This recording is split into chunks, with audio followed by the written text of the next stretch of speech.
My parents wanted me to marry my dad's business partner's son to save their failing company and booked an engagement without my consent. So I left with my boyfriend and exposed their scheme. I've been dating Logan for almost 2 years now. We met at our friend Andre's monthly game night, those casual hangouts where everyone brings snacks from the dollar store and spends hours playing board games. My parents are traditional, not the wealthy kind of traditional with summer homes and country club memberships, but the kind where dad works overtime at his company and mom stretches every dollar at the grocery store. They've always had this family come first mentality, which usually means whatever dad says goes. Logan and I have been keeping our relationship low-key around my family, not exactly hiding it, but not making a big deal either. He comes to some family events, brings flowers to my mom, which she aggressively puts in the kitchen instead of the living room, and tries his best to talk sports with my dad, who usually just grunts in response. So yesterday, I show up for our regular Sunday dinner. Everything seems normal. Mom's making her famous pot roast that she stretches to last the whole week. Dad's watching TV, and my sister Vera is texting on the couch. Then I notice extra places set at the table. Who else is coming? I ask Mom while helping her with the salad. Oh, Warren and Dexter are joining us, she says. Warren is Dad's best friend since high school. They work together. I barely know his son Dexter, except that he's 27 and works with them too. The dinner starts normally enough. Warren arrives with Dexter, who's wearing a button-up shirt that still has the creases from the store. My mom keeps serving him the best pieces of meat while giving me these weird, meaningful looks. Vera keeps kicking me under the table and widening her eyes like she knows something I don't. Then between the pot roast and Mom's box mix brownies, my dad clears his throat. Zara, Warren, and I have been talking. I'm already getting that weird feeling in my stomach. You know, the one when you just know something bad is coming. Dexter here is ready to settle down. Warren jumps in beaming like he's announcing a lottery win, and we thought, what better match than our two families coming together? I nearly choke on my water. What?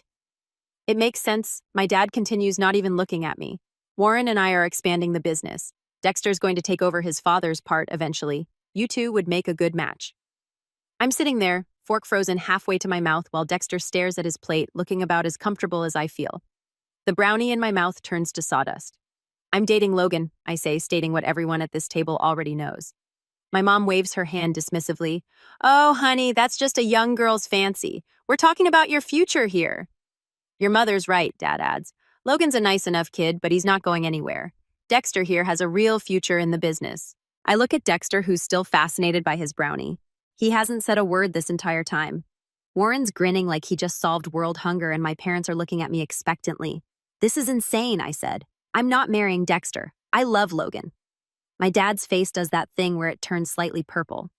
This isn't about love, Sarah. This is about family and future. As I'm heading for the door, I hear my dad, you have until the end of the month to end things with that boy. We're announcing the engagement at Warren's birthday party. I didn't say anything else, just grabbed my crossbody bag and left. Logan was already waiting in his car around the corner.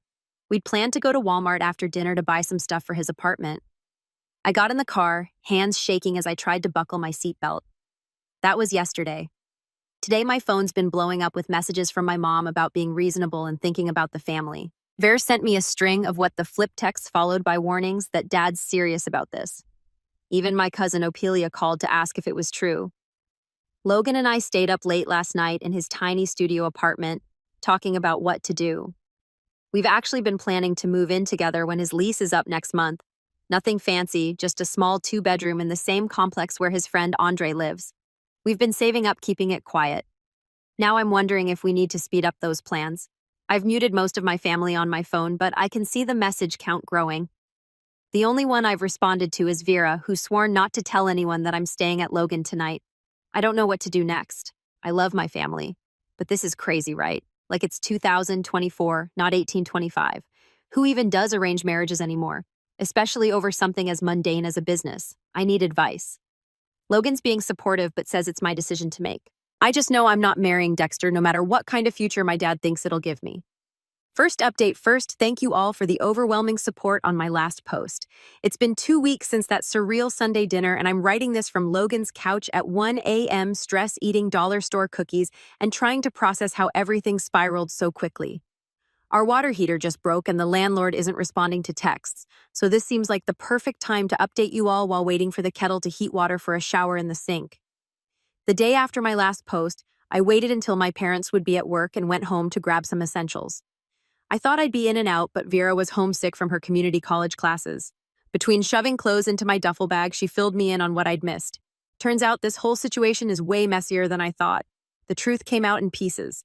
Warren's business is struggling badly. Dad's been stressed about money, too evident from the kitchen faucet that's been dripping for months. This arranged marriage wasn't just some random traditional values thing. It's about combining the businesses. They want to use my dad's contracts to keep Warren's company from going under. Real romantic right things got even more complicated when I discovered my parents had already put down a non-refundable deposit on a wedding venue. They'd booked it for Warren's birthday party, but apparently signed it as an engagement celebration. My mom's been showing the contract to everyone as proof that I can't back out now. The venue is some fancy converted barn that probably costs more than I make in 3 months. The next few days brought a constant stream of missed calls and emotional messages. My cousin Opelia dropped by Logan with some winter clothes she'd borrowed and shared that my mom's been calling everyone in the family crying about how I'm throwing my life away. The family gossip mill is working overtime. Apparently, Dexter still lives in his parents' basement and spends most of his time playing Fortnite. What a catch I'm missing out on. Work hasn't been much better. My manager coincidentally cut my hours after my mom called the store crying about her troubled daughter. I'm now scrambling to pick up shift swaps just to make rent. Logan's dealing with his own issues. His car failed inspection, and the repairs would cost more than the car's worth. Our living situation is challenging. Logan's studio apartment wasn't meant for 2 people. We're stepping over each other constantly, and his downstairs neighbor keeps complaining about extra noise to the landlord. The bathroom sink is currently holding my entire skincare routine because there's literally nowhere else to put it. Last night, I found my mascara in the kitchen cupboard next to the ramen noodles. That's the level of organization we're working with here. The financial strain is getting real between reduced hours at work and unexpected expenses. Who knew moving would require so many random purchases? We're both feeling the squeeze. I've started selling clothes on Poshmark just to build up some savings. Logan's been picking up odd jobs on TaskRabbit, but it's barely covering the basic. We've become experts at stretching groceries. Rice and beans have become close friends.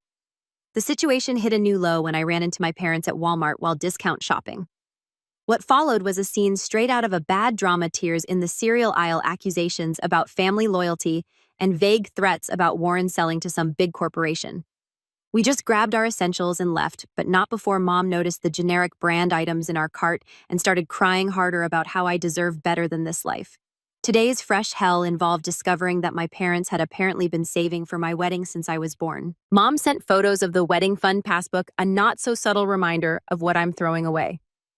The guilt trip came with a side of childhood photos and a screenshot of current wedding venue prices. To make matters worse, our planned apartment fell through. The landlord decided to rent to his nephew instead, so we're back to square one. Logan's lease expires in 2 weeks, and finding an affordable place is proving harder than expected.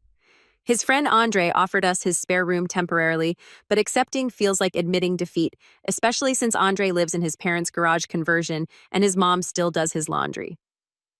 Logan's been incredibly supportive, but I can tell this is wearing on him too. Yesterday, I found him staring at ramen packages with this defeated look that broke my heart a little. The extended family's involvement is the worst part. My phone's constantly buzzing with messages from relatives I barely see, all experts on why I'm making a huge mistake. Ver keeps me updated on the home front. Apparently, Dad's now talking about writing me out of his will, which would be more threatening if there was anything to inherit. When I catch myself wavering, I look at Logan, maybe playing Wordle on his phone or doing that thing where he hums while washing dishes, and I know I can't give in. We're not some business merger assets. This is our lives, even if right now, those lives involve sharing a single bath towel because we forgot to grab mine during the Great Escape. For now, we're taking it day by day, apartment hunting during lunch breaks, blocking new numbers as they pop up, and trying to figure out our next move. At least we have each other, even if our current date nights consist of comparing rental listings over microwave ramen. Second update. Hey Reddit. Some of you might remember me from my previous post about my parents trying to arrange my marriage to my dad's best friend's son, Dexter. Well, a lot has happened in the past week, and I'm writing this from a 45-night motel room while eating leftover pizza and still wearing my $30 Amazon dress. It wasn't exactly the wedding I dreamed about as a kid, but honestly, it was perfect in its own weird way. The decision to elope came after finding out my parents had started sending out pre-engagement party invitations to that fancy barn venue they booked. My sister Vera sent me a photo of the invitation.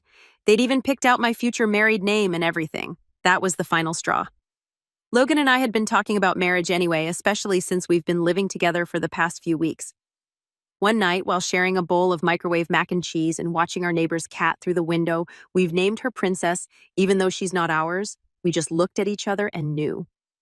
We planned it for around Tuesday, not because it was special, but because we both managed to get the day off work and the courthouse had an opening. Andre Logan's friend, not my dad's, agreed to be our witness. I bought a simple white dress from Amazon that honestly looked better in the photos, and Logan wore his one good button-down shirt, the one without any wrinkles. The morning of everything that could go wrong did the zipper on my dress got stuck. Logan's car made that weird noise again and wouldn't start. We had to take an Uber to the courthouse, splitting the fare 3 ways with Andre because we're all broke. The driver kept asking why we were dressed up, and we just said we had a court appointment. Technically true, right? The ceremony itself took maybe 10 minutes. The clerk was eating her lunch while processing our paperwork, and there was a guy in the corner frantically filling out jury duty forms. Not exactly romantic, but we couldn't stop grinning like idiots. Andre took photos on his phone. Most of them are blurry, but there's one good one where Logan and I are just looking at each other and laughing because I almost dropped the $12 ring we got. We celebrated at the diner around the corner, split a plate of fries and a milkshake because that's what was left in our wedding budget. Andre insisted on paying for his own coffee, saying it was his wedding gift to us. The waitress gave us free pie when she found out we'd just gotten married. First bit of wedding luck we'd had all day. Then came the hard part, telling people. We decided to do it through a simple Instagram post, just that one good photo Andre took with a casual caption, so we did a thing. The first response was from Opelia, just a string of heart emojis. Then Vera called simultaneously, laughing and crying. She was happy for us, but worried about the fallout, which, well, she was right to be.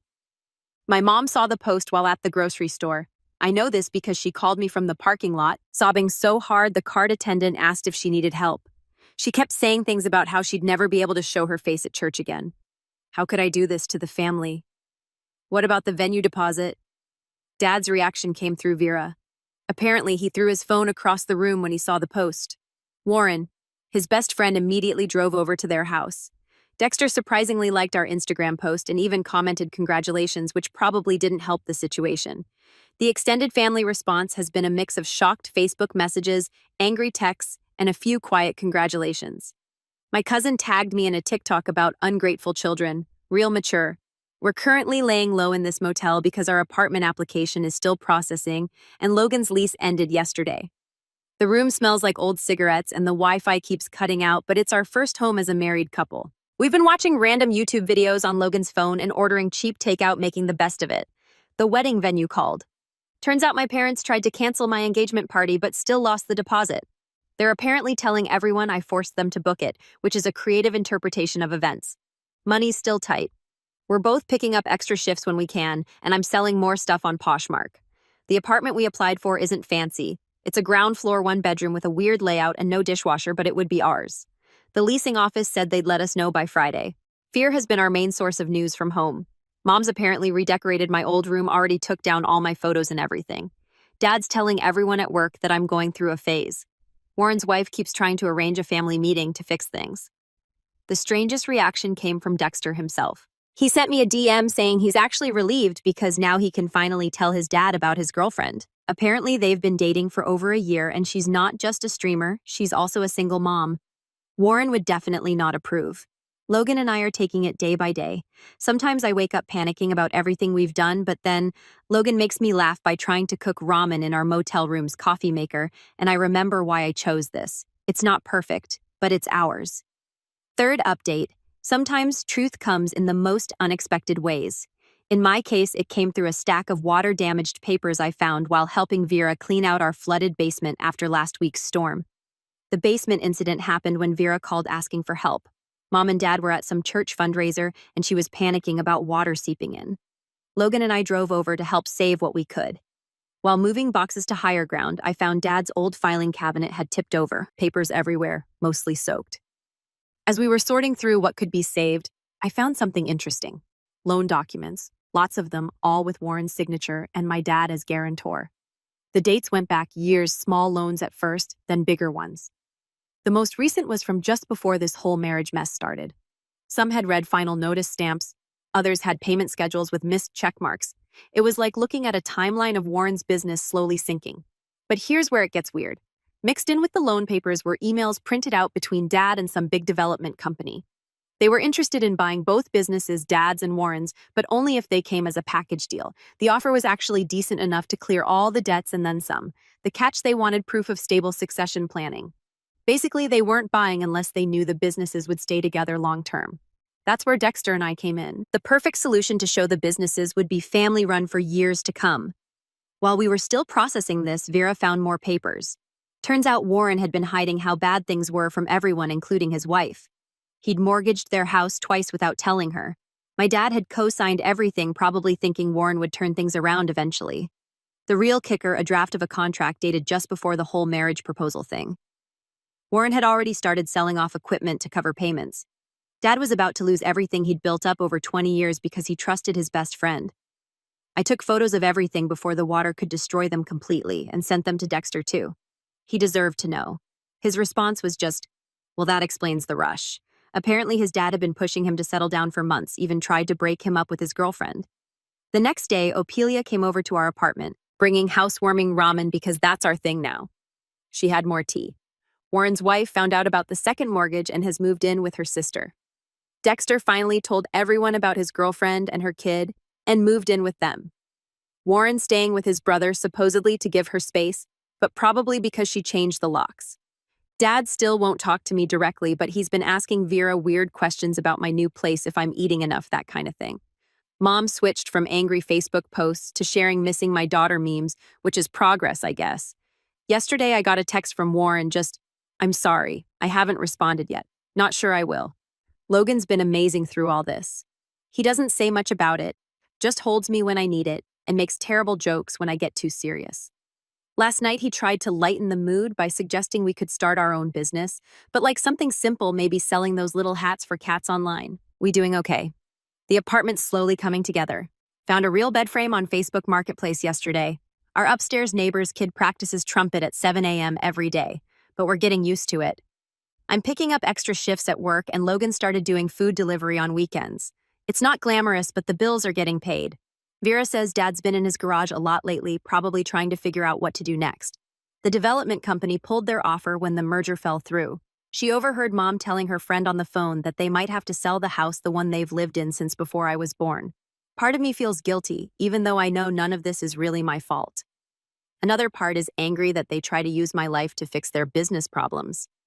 Mostly I'm just tired of the whole thing. Last update, I wasn't planning on posting again, but I just had the most surreal Thanksgiving experience, and I thought you all might want to know how things turned out after the whole arranged marriage drama. First off, Logan and I are still in our tiny apartment. We finally got a real bed frame. Goodbye air mattress, and the neighbor kid has moved on from trumpet to drums. Progress. The upside is, we found out our other neighbor works at a furniture outlet, so we got a slightly damaged couch for practically nothing. It has a weird stain that kind of looks like Danny DeVito if you squint, but it's comfortable. The biggest change happened about 2 months ago.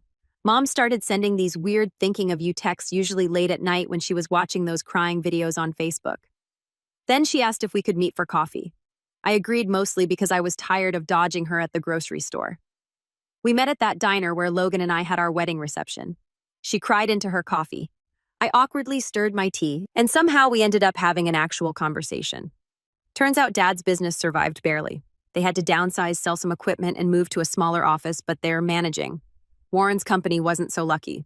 Speaking of Warren, he and his wife are officially separated. She got the house in the end. Remember those secret mortgages? He's still living with his brother, who apparently has started charging him rent. Dexter's doing surprisingly well. He moved in with his girlfriend, and her kid started streaming on Twitch himself and actually makes decent money doing it. His mom told my mom he seems happier than he's been in years. He and Logan even game together sometimes, which is weird, but kind of nice. Dad took longer to come around. The breakthrough came when our car broke down again. Seriously, this thing is held together by hope and duct tape at this point. Logan was trying to fix it in the apartment parking lot when Dad just showed up. Vera had mentioned it to Mom, who mentioned it to Dad, and, well, he didn't say much, just started helping with the car.